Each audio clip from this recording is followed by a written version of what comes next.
All right, Barry McCaffrey, General, thank you very much for joining us as well. Let's talk about what this is going to mean in practice on the battlefield. Obviously, President Zelenskyy saying he is grateful. He had been asking for a lot of this for some time.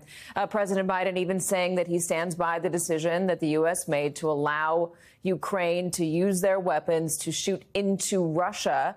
Obviously, that's something that President Putin is not pleased about. But what do you see happening next?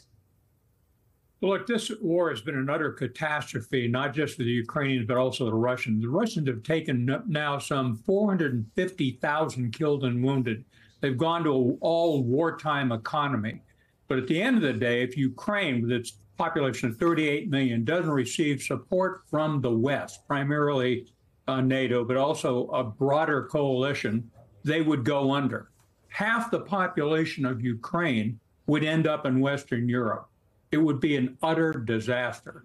So I think this Biden team, Secretary of State Blinken, Lloyd Austin at Defense, and Director Burns at the CIA have done a remarkable job in pulling together this new initiative. It's bold. It will cause the Russians to think about coming to the negotiating table, and in the short run, it'll provide the resources they need to survive.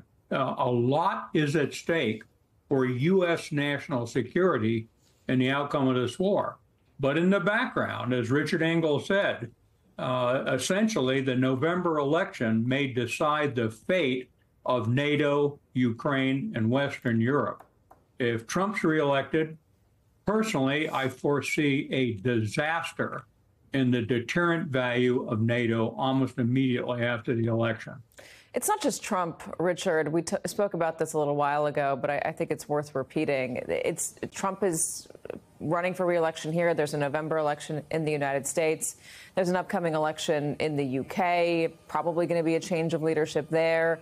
There's the French parliamentary elections, a snap election that was called by Macron because of how poorly his party did in the EU elections. There's a rise in the right among Europe, and the right that is more naturally aligned with somebody like Vladimir Putin. So what does that mean going forward? Well, it means that it's not all about the United States, but it's all about the United States, because the Europeans wouldn't have come to this agreement had the U.S. not been pushing very hard, had not President Biden been pushing very hard. There was a great deal of reluctance with this current group of G7 leaders to implement this loan package, the $50 billion, using frozen Russian assets. There were a lot of Europeans who were worried, European leaders were worried that this was going to put them in a position of responsibility, that if the policy was changed or sanctions were dropped against Russia, that they would suddenly get left holding the bag.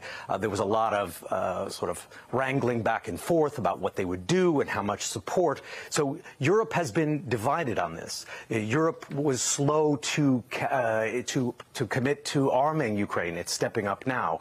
But it really has been the United States, it really has been President Biden and his team that have been driving this.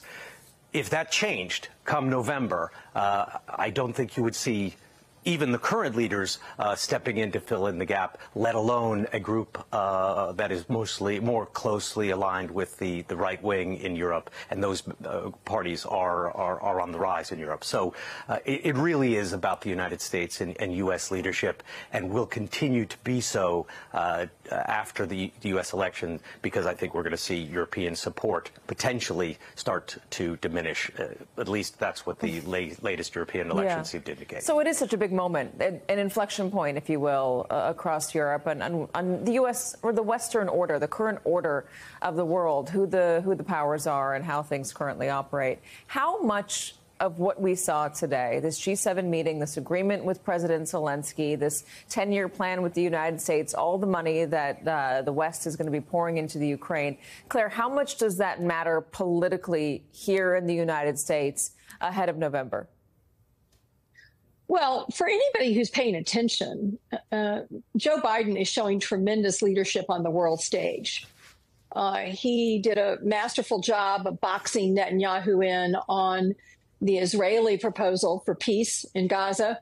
He has now managed to get, as you said, just after elections that had the far right doing better than they have in previous elections, he managed to get the G7 and, as he mentioned in his press conference, scores of other nations to show unity. And politically, you know, Katie, it boils down to a pretty simple question. My friend General McCaffrey can talk about the military part of this, and Richard Engel can talk about what it feels like on the ground. I will tell you politically, it's not complicated. Does America want to be for a dictator redrawing the boundaries of a neighboring democracy by force? Is that who we are? Are we for that? We're for dictators just by force, saying we're going to change where your country's located. That's not what America stands for. And he's on solid ground there. Most Americans agree with that. This love affair the Republican Party is having with Putin is inexplicable to me. He is not for freedom. He's not for people's rights. He's not for freedom of religion. He's not for freedom of the press. He's not for open and fair elections. Donald Trump's just enamored with him. So I think this is good for Joe Biden politically. I think he's coming from a very strong place politically with this move, and I think history will be kind to him in that regard.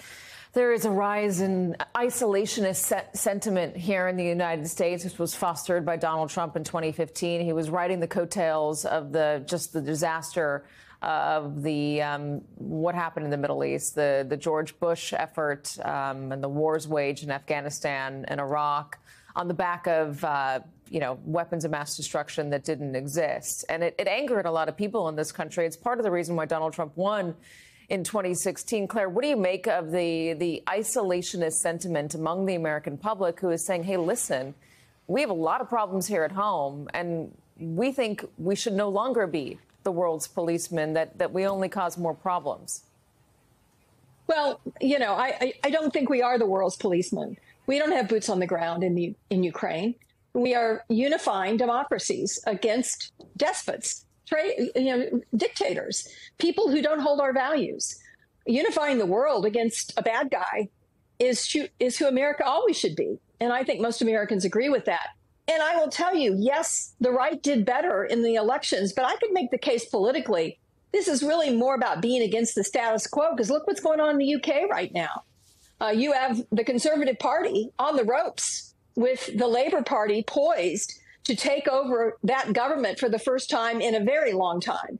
And that is not the right rising. That is the right falling and the more center left taking control. So a lot of it depends on who's in charge, because right now it appears that a whole lot of folks just want something different.